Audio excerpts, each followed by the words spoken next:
It's done really well. Havertz is running through, the running down is goal! Saat banyak pihak menilai Manchester United butuh wajah baru di kursi pelatih, performa terbaru tim justru memunculkan fakta berbeda. Nama Michael Carrick kini dianggap belum tergantikan, dan keputusan melepasnya bisa membawa risiko besar bagi masa depan setan merah. Bisa jadi jika Carrick diganti, masa kelam Manchester United akan kembali terulang lagi. Perubahan arah di kursi pelatih Manchester United dalam 13 tahun terakhir kerap menghadirkan ketidakpastian. Jabatan yang semestinya prestisius justru terlihat seperti pekerjaan yang sulit ditaklukkan. Bahkan belum lama ini, Ruben Amorim sempat melontarkan penilaian tajam bahwa timnya mungkin yang terburuk dalam sejarah klub. Namun, situasi berbeda muncul ketika Michael Carrick mengambil alih. Dalam hitungan bulan, pria yang awalnya hanya diproyeksikan sebagai solusi sementara, itu justru tampak menyatu dengan peran tersebut. Kemenangan atas Liverpool menjadi penegas terbaru. Itu adalah kemenangan besar keempat setelah sebelumnya menundukkan Manchester City, Arsenal, dan Chelsea. Rangkaian hasil itu memperkuat posisi Carrick sebagai kandidat paling logis untuk melanjutkan peran secara permanen. Saya menyukai pekerjaan yang sedang saya jalani, ujar Carrick. Ini posisi yang sangat bagus untuk saya dan terasa alami kalau saya jujur. Bukan berarti saya meremehkan karena ini peran yang sulit, tetapi rasanya seperti sudah lama berada di sini, dalam berbagai fase, datang dan pergi. Saya memahami apa yang dituntut, dan berada di posisi ini adalah hal yang menyenangkan, ujarnya.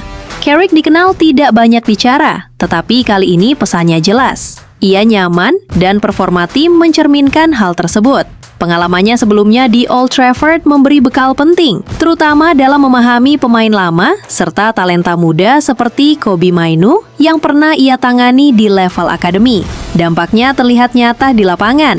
Gol Benjamin Sesko ke gawang Liverpool, ditambah kontribusi konsisten sejak direkrut, menunjukkan Carrick mampu memaksimalkan pemain yang sebelumnya dibawa Amorim. Hal serupa juga tampak pada performa Patrick Dorgu di awal masa kepelatihannya. Carrick terlihat lebih paham bagaimana memanfaatkan komposisi skuad ini. Secara taktik, pendekatan Carrick juga terasa familiar. Manchester United kembali menggunakan 4 back, memaksimalkan lebar permainan, dan menyerang dengan tempo hidup. Gaya ini mengingatkan pada identitas lama klub.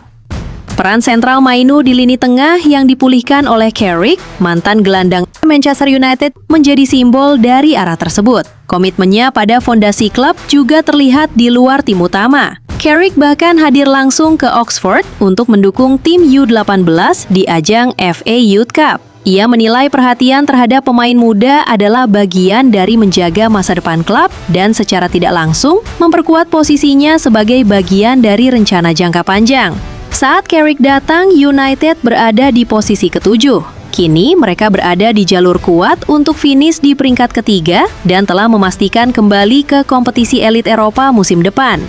Liga Champions sempat terasa jauh dan kami ingin kembali ke Eropa, kata Carrick. Posisi kami sekarang dengan 3 laga tersisa adalah pencapaian yang bagus, imbunya. Keberhasilan itu bukan hanya soal prestasi, tetapi juga finansial. Tiket ke Liga Champions berarti pemasukan besar bagi klub. Ironisnya, United sebelumnya mengeluarkan sekitar 11 juta euro sebagai kompensasi untuk Amorim, belum termasuk sisa kontraknya. Sebaliknya, Carrick datang tanpa biaya. Awalnya, ia tidak masuk rencana jangka panjang, bahkan ketika Jim Ratcliffe pernah menegaskan bahwa klub harus mencari sosok terbaik di kelasnya dengan standar 10 dari 10. Nama Carrick tidak termasuk kategori tersebut. Dari sisi rekam jejak, Carrick memang kalah mentereng dibanding kandidat lain seperti Luis Enrique atau Thomas Tuchel. Namun saat ini, keduanya terasa seperti opsi yang jauh, sementara Carrick menawarkan solusi nyata. Tantangan ke depan tentu berbeda. Musim berikutnya berpotensi menghadirkan hingga 20 pertandingan tambahan. Efek positif dari sekedar bukan Amorim akan memudar, dan Carrick harus membuktikan konsistensi. Situasi ini mengingatkan pada Ole Gunnar Solskjaer yang meski sempat diragukan, tetap menjadi satu di antara manajer terbaik setan merah setelah era Alex Ferguson. Ada satu faktor lain yang menguatkan posisi Carrick. Ia memahami klub dari dalam. Amorim datang tanpa kedekatan emosional dengan United dan justru gagal memenuhi ekspektasi besar. Sebaliknya, keputusan manajemen pada Januari untuk menunjuk Carrick justru menyelamatkan musim. Kini, pilihan yang dihadapi klub justru berbalik.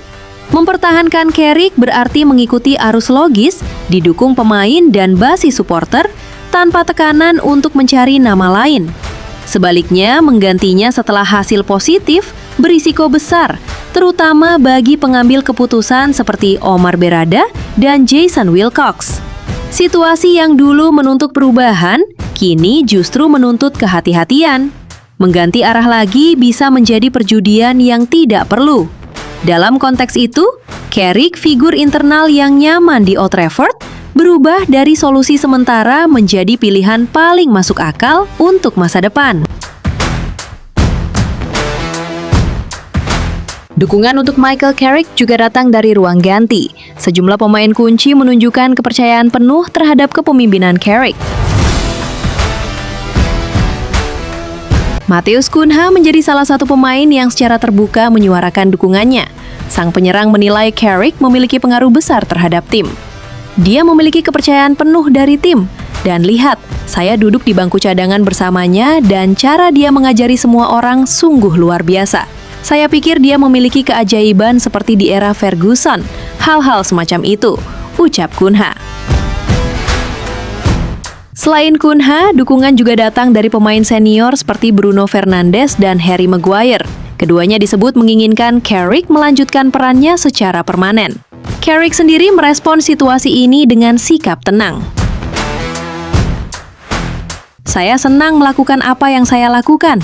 Ini posisi yang bagus bagi saya dan terasa cukup alami jika saya jujur, kata Carrick. Pada akhirnya, keputusan ada di tangan manajemen Manchester United. Apakah mereka tetap memberi kepercayaan kepada Michael Carrick untuk melanjutkan proses kebangkitan, atau justru mengambil risiko besar dengan mencari sosok baru? Satu hal yang pasti, keputusan ini bisa menentukan arah masa depan Setan Merah.